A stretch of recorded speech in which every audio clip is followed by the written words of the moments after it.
পৃথিবীটা হয়ে গেছে এখন পাগলাটে রাজাদের দখলে। ঠান্ডা মাথায় ঘটনাগুলো ঘটানো হচ্ছে, ঠান্ডা মাথায় দীর্ঘ পরিকল্পনা করে।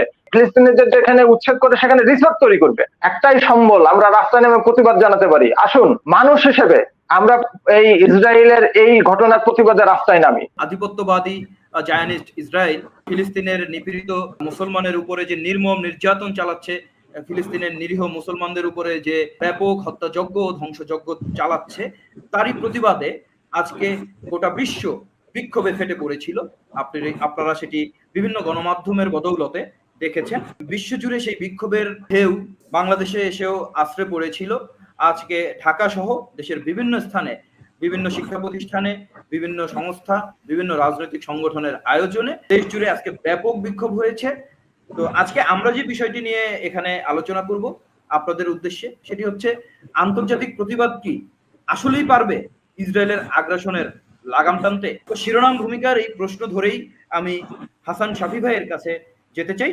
হাসান শাফি ভাইকে আমি শিরোনামের এই প্রশ্নটি ছুড়ে দেওয়ার মাধ্যমেই আজকের প্রোগ্রামটি শুরু করতে চাই। শাফি ভাই, আপনার কি মনে হয় আন্তর্জাতিক প্রতিবাদ কি পারবে, আসলেই কি পারবে ইসরায়েলের এই আগ্রাসনের লাগাম টেনে ধরতে?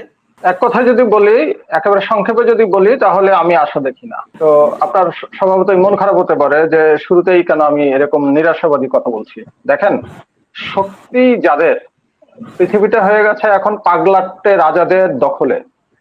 আপনি যদি দেখেন যে মানবতা পৃথিবীর সব দেশেই এখন ভুলুণ্ঠিত। আপনি দেখবেন যে ইসরায়েলের ঘটনাটা দশকের পর দশক মানে ঘটনাগুলো ঘটে যাচ্ছে।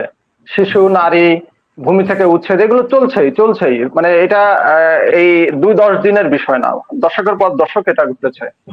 তো যে কারণে আমি মানে এইটা দীর্ঘ, মানে এটাকে মানবতা বিরোধী অপরাধ চলছে।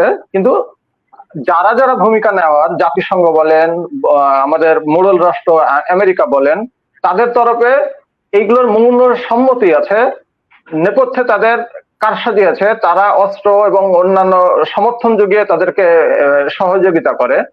আপনি দেখবেন যে সোশ্যাল মিডিয়া যেসব প্ল্যাটফর্ম আছে, তারা যারা নিয়ন্ত্রণ করে, তারা ইসরায়েল শব্দটা যদি ইসরায়েল লিখেন, ওটা ভেঙে না দেন, ওর মধ্যে অন্য নানা রকম কারিশমা না করেন, তাহলে ফেসবুক, সোশ্যাল মিডিয়া গুলো এগুলো এটা করে, এটাকে রিমুভ করে বা সেটা ছড়াতে দেয় না।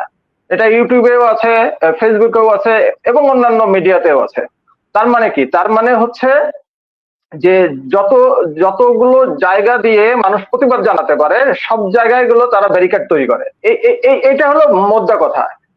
আমি একটু অন্যভাবে আলোচনা করতে চাই। সেটা হচ্ছে যে আপনি দেখেছেন যে শুধু বাংলাদেশ না, মুসলিম বিশ্ব না, আমেরিকাতেও আজকে বড় প্রতিবাদ হয়েছে। প্রতিবাদ কেন হলো আমেরিকাতে? আমেরিকাতে প্রতিবাদ হলো যে ফিলিস্তিনে মানবতা লুণ্ঠিত হচ্ছে, নট মুসলমান, মানুষ। সৃষ্টির সেরা যে ইসলাম ধর্ম অনুযায়ী যেটা বলে, আর পুরো পৃথিবীটাই মানুষের জন্য, বসবাসের জন্য, মানুষের শান্তি, মানুষের জীবন মূল্যবান। একজন আমেরিকান মানুষের যে জীবনের যে মূল্য, তার চেয়ে কোনোভাবেই অন্য ধর্মের, বৌদ্ধ হোক, মুসলিম হোক বা অন্য ধর্মের লোক হোক, তাদের জীবনও একই দাম, তাদের জীবনের মূল্য একই। তো সেই জায়গা থেকে দেখবেন যে আমেরিকান জনগণ, সাধারণ জনগণ যারা প্রতিবাদ করেছে, তারা মুসলমান হিসেবে না, মানুষের বিরুদ্ধে যে অস্ত্র, বোমা হামলা এবং ধ্বংসযজ্ঞ চালানোর প্রতিবাদে তারা ওখানে এসছে। আমরা যারা মুসলমান রাষ্ট্রের, মুসলিম রাষ্ট্রের বাসিন্দা, আমাদের কাছে ফিলিস্তিনিরা হচ্ছে মুসলমান, আমার ভাই ভাই, আমার আবেগ। এটা অবশ্যই গুরুত্বপূর্ণ, কিন্তু দেখতে হবে যে প্রতিটা জীবন, একটা জীবন মানুষ নিয়ে নিচ্ছে, এই যে মারণাস্ত্র নিয়ে নিচ্ছে। সেই জায়গা থেকে এই পৃথিবীতে বহু দেশের প্রতিবাদ হচ্ছে। এই প্রতিবাদে কি হতে পারে? এই প্রতিবাদে এই হামলা কি, মানে এই হামলার সিদ্ধান্ত থেকে কি ইসরায়েল ফেরত আসবে? আমেরিকা যে মদদ দিচ্ছে, পেছন থেকে অস্ত্র দিয়ে সহায়তা করছে, সেখান থেকে ফেরত আসবে? আমি আশা দেখি না, আমি কোনো ভরসা দেখি না। কারণ হচ্ছে ঠান্ডা মাথায় ঘটনাগুলো ঘটানো হচ্ছে, ঠান্ডা মাথায় দীর্ঘ পরিকল্পনা করে। এবং তারা বারবার বলছে যে এখানে জনশূন্য করা হবে। এইখানে ট্রাম্প তো নির্বাচনের আগে বা পরে ঘোষণাই দিল যে ফিলিস্তিনিদের যেখানে উচ্ছেদ করে সেখানে রিসর্ট তৈরি করবে। আপনি বুঝতে পারেন যে হ্যাঁ, ইসরায়েল মানুষের, বলছিল কিছু বছর হ্যাঁ, ধরে তারা তো গৃহ যুদ্ধে মানুষের মানে ধ্বংস করে দিয়ে, মানুষের জীবন নিয়ে শিশু নারীদের ধ্বংস করে দিয়ে পুরুষদের তো দিচ্ছেই, তারা তো একেবারে টার্গেট কিলিং করছে, করে করে সেখানে তারা বিরান ভূমি করে সেখানে তারা রিসোর্ট করবে, সেখানে পর্যটন ইয়ে করবে। মানে হলো যে জিনিসটা যদি হতো যে একটা মানে একদিনের ঘটনা, হঠাৎ করে সিদ্ধান্ত নিয়ে এই ফিলিস্তিনের উপরে আক্রমণ বা তাদের কোনো হামাসকে নির্মূলের ঘটনা ব্যাপারটা যদি থাকতো, শুধুমাত্র হামাসের নির্মূল ঘটনা থাকতো, তাহলে আপনি এই প্রতিবাদ দিয়ে এই বিশ্ব বিবেক জাগ্রত করে একটা কিছু ফলাফল আসতে পারতো। কিন্তু সেইটা হবে না, কারণ হচ্ছে যে এই দীর্ঘ মেয়াদে তারা প্ল্যান অনুযায়ী এগুলো করছে। এখন যেটা হতে পারে, তার মানে কি আমরা প্রতিবাদ করবো না? অবশ্যই প্রতিবাদ করব।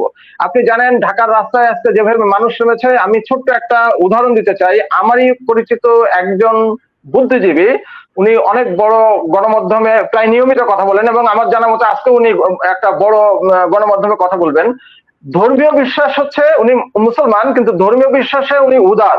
এক অর্থে আপনি ধর্ম বিশ্বাসে তার যথেষ্ট মানে আমি কি বলতে যাচ্ছি বুঝতে পারছেন, মানে প্র্যাকটিসিং মুসলমান না। উনি আজকে যখন অফিস যান তখন এরকম বড় একটা প্রতিবাদ মিছিলের মধ্যে পড়েন, ওনার সিএনজি আটকে যায়, উনি সিএনজি থেকে নেমে সেই মিছিলে সামিল হন এবং সেইখানে আগামীতে কি প্লাকার্ডে কি লেখা হতে পারে সেরকম একটা চিরকুট যারা আন্দোলন করছিল তাদেরকে ধরিয়ে দেন।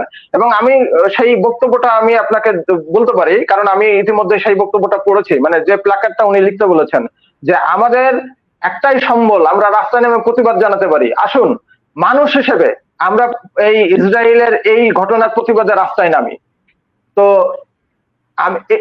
এর মানে হলো যে শুধু মানে এই ধর্মীয় বিশ্বাসী যারা, যে কোনো ধর্মের হোক অথবা ধর্মীয় বিশ্বাসী যারা করে না, তারাও এই তাদের বিবেককেও এই ঘটনা নাড়া দিয়েছে, ইসরায়েলের ঘটনা তাদেরকেও নাড়া দিয়েছে।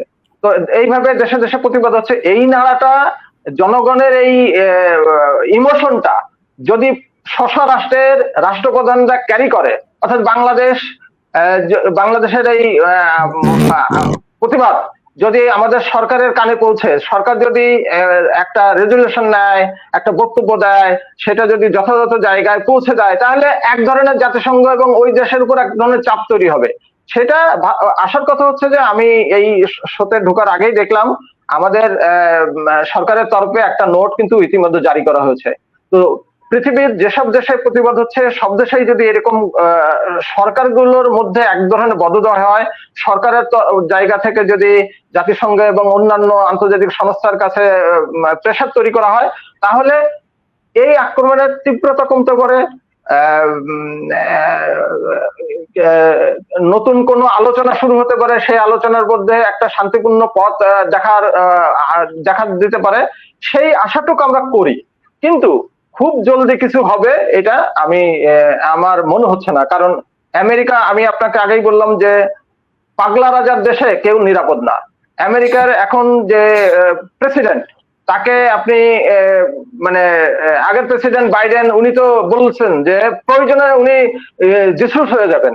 মানে ওনার ধর্ম উন্মাদনা, মৌলবাদের পরিমাণ এত ছিল যে উনি ওনার আমেরিকার প্রেসিডেন্টের পরিচয় মুছে উনি ইহুদি হয়ে যাবেন, ইহুদি হয়ে ইসরায়েলের পাশে থাকবেন, এরকম ঘোষণা নির্বাচনের আগেই দিয়েছিল। তখন ট্রাম্প সেটা সমালোচনা করেছে, কিন্তু ট্রাম্প শাসনে এসে প্রেসিডেন্ট হওয়ার পরে দেখেন একই ঘটনা ঘটছে এবং বলছে যে হামাসকে নিশ্চিহ্ন না করা পর্যন্ত ইসরায়েল যা যা করবে সবকিছুতে সমর্থন আছে। তার মানে কি, খোলা মানে এটাকে বলে হচ্ছে যে ওপেন করে দিল। এরপরে তো ইসরায়েলকে থামানো যাচ্ছে না। আর ইসরায়েলের যে যারা এখন ক্ষমতা আছে, ডানপন্থী, চরম ডানপন্থী, আপনি জানেন, তো সব মিলায় এবং তাদের এই জনগণকে তারা মোটিভেশন করছে যে এটা এই হতে হবে, মানে এই ভূমিটা এইখানে থাকা মানে হচ্ছে, ফিলিস্তিন থাকা মানে হচ্ছে ইসরায়েলের শান্তি বিনষ্ট হওয়া। ফলে তারা তাদের জনগণকে মগজ ধোলা করছে মুসলমানদের বিরুদ্ধে খেপিয়ে তোলার জন্য যা যা ইনস্ট্রুমেন্ট, যা যা ঘটনা, সেগুলো তারা বড় করে দেখাচ্ছে। দেখেন, আপনি গতকাল সোশ্যাল মিডিয়ায় একটা ভিডিও ভাইরাল হয়েছিল যে ইসরায়েল সৈন্য একজনকে গুলি করছে, মাটির বাংকারের মধ্যে ফেলছে এবং তার মৃত্যু নিশ্চিত করতে অন্তত প্রতিটা বডিতে 3টা করে গুলি করছে।